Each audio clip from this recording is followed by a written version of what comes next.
My husband said he would leave me in a heartbeat if his deceased wife walked through the door, and I had to do damage control while feeling like crap because we were with our friends.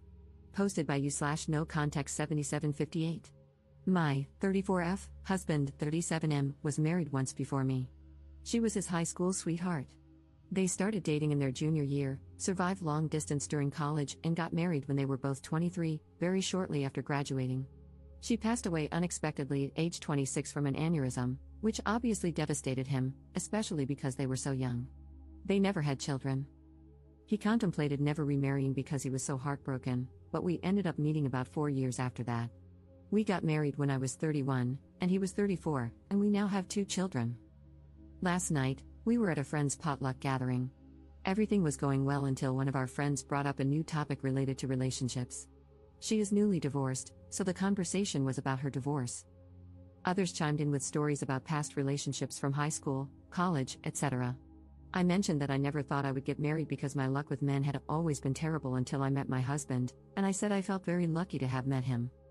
After a little while, my husband brought up his deceased wife. Everyone knows he was married before me and that she passed away. He was talking about her and then dropped a bomb, saying, if she walked through that front door right now, I'd pick up where we left off. If I'm being honest, it felt like someone put my heart into a blender and punched me in the gut as hard as they could. Everyone in the room could sense the awkwardness that followed. To avoid making a scene, I just laughed it off, even though I think it was still obvious that it hurt me. I just felt that if he still feels that way, then why are we married? I've never asked him to get over his wife. I have never experienced the loss of a spouse or even a partner, so I'm unsure how that feels. But I would never say something like that in front of my new spouse. After the gathering, we left, and I did not speak to him the entire car ride home or much the entire night. I did tell him that what he said hurt my feelings deeply and that we could talk in the morning once I had calmed down because I didn't want to say something mean to him. I ended up sleeping on the couch because he wouldn't leave me alone. It's now the next morning, and I barely slept. He is still sleeping. I'm not really sure what to say or what he will say. Relevant comments. Commenter. It's one thing to acknowledge a deceased partner and know that if they were alive, you wouldn't be together because you wouldn't have met in that capacity. But he was disrespectful and hurtful on another level. Did he just lob this bomb for no reason? Like, was it a pass the salt? And by the way, I would drop off for my dead wife in a second. I'd be feeling like crap and angry, truly wondering what role I play in this relationship outside of being a bedwarmer. Not the jerk at all. Ops response. He started off by saying that he had never been in a serious relationship until his first wife. He had little relationships in middle school and early high school, but she was the first one he ever felt serious about. Then he said what he said. Everything was fine until he said it. I'm also not opposed to him speaking about her, we've talked about her before. Commenter 2. He probably could have worded it better, but the only reason you're where you are is because she isn't. It's not that he doesn't love you more than anyone on earth, but she is an idea that still seems ideal in his mind. You may also not fully understand the depth of their bond, given how long it lasted. I don't blame you for being a little taken aback, but he's there for you, loves you, and is committed. Isn't that enough? Ops response.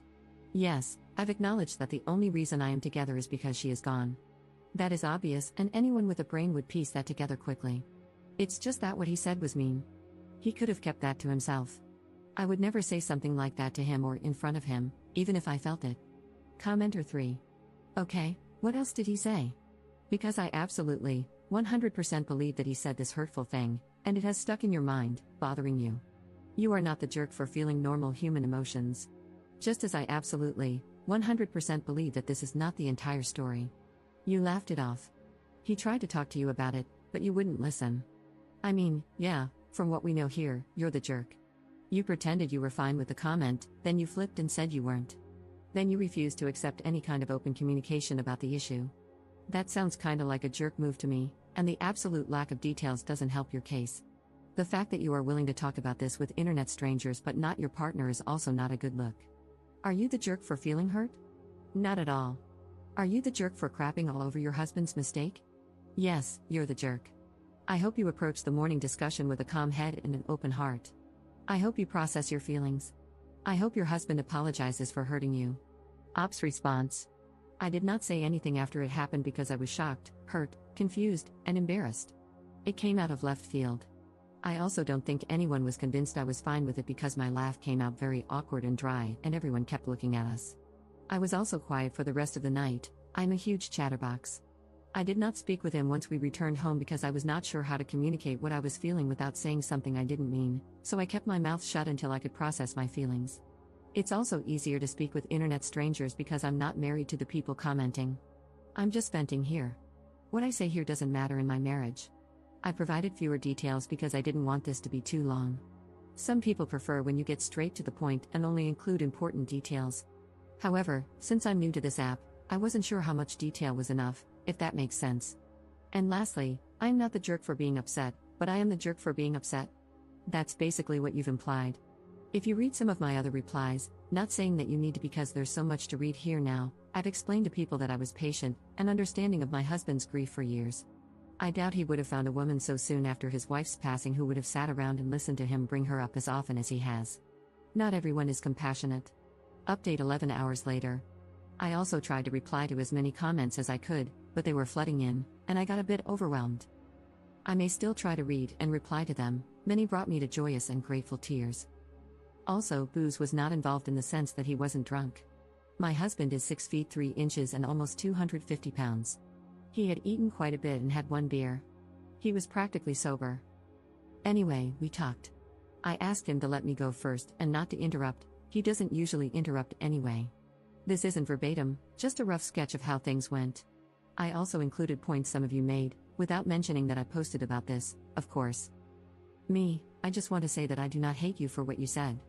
I understand where you were coming from. She died, and it was something neither of you saw coming. I could never ask you to get over her or to forget her because I know how much you loved her. She was your first love. I do understand that if she hadn't passed, we likely would not be together, and you too likely would be. I have always understood this. But to say what you said hurt my feelings and embarrassed me. Even though her coming back from the dead is impossible, if it were, you would leave me and the children? It was probably one of the worst things anyone has ever said to me. It is clear your feelings about her are still raw, and it still hurts. I want you to get counseling, and I want couples counseling very, very soon. He then apologized profusely, teared up, and said how he did not mean to hurt me or embarrass me in front of our friends. He basically said that he thought about it before he went to sleep and realized that he should have kept it to himself. I mean, I can't be angry at him for what he thinks. He loved her, and she died. His feelings are also valid here. He also said that he would never leave me and the children and that what he said was just a poorly thought out and poorly worded statement. He wasn't thinking clearly, and when he said it, he immediately felt that maybe it came out wrong. I asked him how he would feel if I said that to him. He said, "Yeah, it's bad. I know. I shouldn't have said it. I wouldn't be happy. I know you aren't happy. I should have apologized in front of everyone as soon as I said it, or not have said it at all." I then asked him to think of the children and said, "It's like you saying, hey, children's names, if my dead wife walked through the door, I'd pack my bags and never speak to you guys again." And then it really got uncomfortable. After some silence, I had no idea what to say after that. He asked me if I wanted a divorce. I asked him why he thought I would want a divorce, just to see what he would say. He said he didn't know. I didn't answer his question and instead said that we needed to look into counseling, that he needed to get counseling for himself and that we would go to couples counseling. I told him that if the answer was no, I wasn't interested in moving forward. This isn't 100% about the comment anymore. I need to know if he is willing to make the necessary changes and put in the work to fix what he messed up. Because if he were to dismiss my feelings or refuse counseling, it would mean he doesn't think this is that serious and that he may not take me seriously. I also said this to him. Some of the comments also suggested that I take the kids elsewhere. I agreed with this because it would be difficult to get through this while also parenting. I have a very young daughter and a toddler son. They are currently with my parents for the weekend, and I'll be getting them Sunday night, so this gives us time to really work on things. He suggested that he sleep on the couch instead of me. I have nowhere else to go. I haven't told my parents because I really want to keep this between me and him as much as possible. Family and friends tend to jump to judgment too quickly and sometimes offer extreme and harmful advice. It's also embarrassing. Luckily, we both have very good insurance that will help with counseling. I told him that it seems like whatever counseling he got after her death wasn't enough, and that he wasn't consistent with it like he should have been. With trauma like that, I personally would have been in counseling for years before even considering remarriage. He agreed. He was only in it for about a year and then stopped once he moved away from his hometown. He never got back into it. He also agreed to individual and couples counseling. He kept apologizing and telling me he loved me all day. It was also so difficult to be around him because he kept looking at me. I couldn't think. It was like he would try to say something and then just stare without saying anything. With the kids gone, there's nothing to really do except talk, so we talked again right before dinner time. He asked me if I wanted him to cook or buy something. To be honest, I still wasn't hungry, so I just told him he could pick something up for himself and that I wasn't hungry. That prompted the second discussion. I realized he must feel very bad because he noticed I hadn't really eaten much all day. He kept asking me to eat. I wasn't sulking too much or anything, just doing my usual tasks but not speaking or eating as much. Because we're home together all day, he noticed this. He asked me one more time to please eat dinner with him, so I agreed. During dinner, he told me that he had looked for counselors himself and wanted me to see if I thought they were okay, and that he would keep looking. Last stretch, sorry. After all of that, I told him that we can't really predict anything until we've met with therapists. I don't want him to keep saying sorry, I want work and change. And then maybe we can move forward, but this is the first step. I don't want to just leave him. I'm also not saying divorce is off the table. I think he is still hurting from her death, and his judgment is very, very clouded. If he didn't love me, I doubt he would have apologized so many times and looked for counselors on his own. A man who doesn't love me probably would have made me look or rejected going altogether. Many people were suggesting otherwise, but I do not think he doesn't love me. I thought about this myself, cried about it, thought of my children, and cried more. I'm not staying for the kids, I'm staying because I want to at least try to fix things. If it cannot be fixed, then at least I tried. We were also very close. Some people were asking how close we were prior to marriage, maybe as a way to gauge the difference between the relationship and ours? Maybe to see if he settled? He was always very romantic, caring, and sweet to me. We've never yelled at each other. When we first started dating, he would plan dates, surprise me, and brag about me to his friends. That's why I am very confused about why he would blurt that out, unless it was just very poor brain-to-mouth coordination. I also told him that I might get a counselor for myself. I don't think I need one, someone suggested it. But I think he needs it more than I do. And because insurance companies are getting worse by the year, 3 counseling bills might be pushing it. I don't know. If I do get one, it's because I don't want to potentially resent him or doubt myself. Some people have been trying to make me doubt myself. Some of the comments were very nasty to me.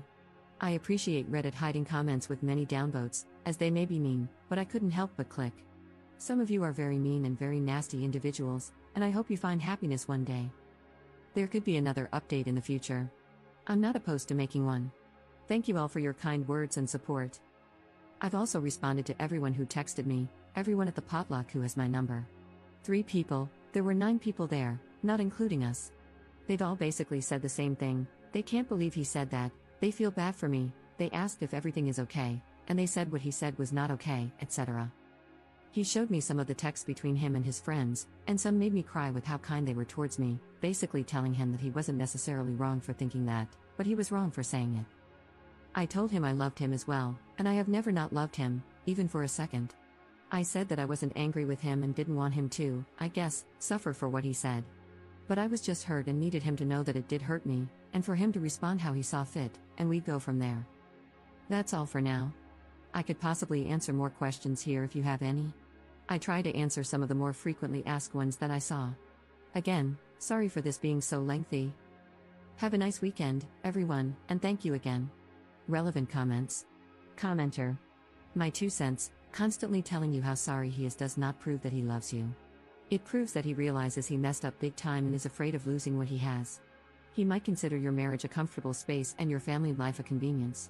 I'm not saying this has to be the case, maybe he really loves you, but what I am saying is this, just being sorry is not proof of love, it's proof that he is afraid of losing something. Counseling is the way to go, good luck. Ops response. This is what I've been thinking, actions speak louder than words. Some people are upset that I want him to put in the work for whatever reason. I doubt many of these people are married, divorce is not like breaking up. It's a huge deal. We have built a life together. Him showing me that he loves me would mean going to therapy to help himself, because that would make him better in our marriage. It's clear he hasn't healed enough to be present for me, and that is unfair, his own recent words. Commenter 2. I guess I'm the only one who thinks she is taking this way too far. He apologized and admitted that it was a half-formed thought that didn't come out right. He didn't seem to make excuses, just explained why he said it. Now she is thinking about divorce and making all kinds of demands when the most he did was make an insensitive comment and start looking for counselors. You people need to stop telling her that she handled this perfectly because she didn't. She is pouting at home when she should have just accepted his apology and moved on. Being jealous of the dead wife is dumb. Ops response: no, you're not the only one. But that's okay. No one in their right mind is jealous of someone buried in the ground. If I were jealous of her, I would have asked him to never speak of her with me. Whenever he spoke of her, I never shut it down. That would have been cruel. I was a safe space for him to speak, and the only demand I made was for him to go to counseling.